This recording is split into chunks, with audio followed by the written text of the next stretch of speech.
Good morning, everybody, and welcome back to another episode of The News. We are back to form, actually back to where it all started.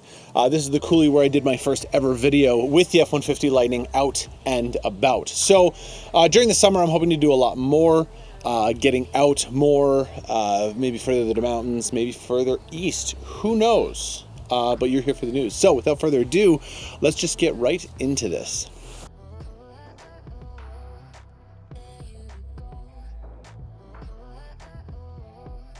Starting things off, the black appearance package for the Bronco Raptor was unveiled during the totality of the eclipse this past week, which is very fitting. Very fitting. Very cool. The black appearance package comes with matching mirror caps, painted roll bar, fender flares, all the same shade. Create a striking contrast to the Raptor's bold paint catalog. Bronco Raptor also comes with matte black steel bumper, skid plate, and tow hook. So this is added to the several different packages that you can get. You can get the Code Orange package, you can get the, obviously, black appearance package, and most recently, a couple weeks ago, I did talk about the carbon fiber package that you can buy for the Bronco Raptor that costs a whopping $13,000. So, obviously, I know I talk about this stuff a lot, and I know that it can be relatively expensive. However, I am an enthusiast. Therefore, when I see this stuff on the road, I go, hey, I know what that is. It's very pretty, and I like the way it looks. So you can still admire and respect it, even though you might not be able to buy it just quite yet. Moving on, Ford has delivered an onslaught of trucks across North America. It looks like they have prepared everything and now are shipping them out from the new F-150, the 2024 F-150, to the new Ranger, to the Lightning. Dealerships across North America are getting their first truckloads. They plan on continuing that. It's going to be quite the onslaught, is what they're calling it.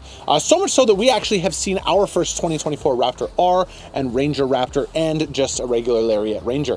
Very cool to see. They obviously put a lot of effort behind these vehicles, and they want people to get their hands on them right away. So, as you can imagine, those two vehicles that I just mentioned are already sold, and they will be hitting the road soon. So keep your eyes peeled in Calgary. You might be able to see a brand new 2024 Raptor R. In other news, it looks like Tesla is steering away from an affordable EV. Their pitch a while ago was to have an EV to compete with lower level priced vehicles. So much so that Ford came out and said, you know, we're going to hire a bunch of ex-Tesla employees and create our own cheap EV platform. And that's kind of what they're doing. By 2026, we're going to see that platform unveiled and fully available, and it's going to start at around $25,000. So the fact that Tesla has steered away now from this cheap EV means really only one thing. They were a little bit too ambitious, or in the other option, it just wasn't working out for them, and they couldn't justify the technology they're putting in these vehicles for that price point. So very interesting. It looks like that leaves the market open. So if Ford can successfully deliver on this cheap EV, then I believe that they will be successful, and a lot of people will go for it. I'm still curious to find out whether that is the turning point on which people are not buying EVs, is the price point, because from what I understand, the Mach-E dropped its price and sales rose over a very large margin. A lot of people started buying the Mach-E once the price dropped on it. So let us know down in the comments what you think about that. If you were to buy a cheap EV, would you want to buy it from someone like Tesla, or would you want to buy it from someone like Ford? Let us know.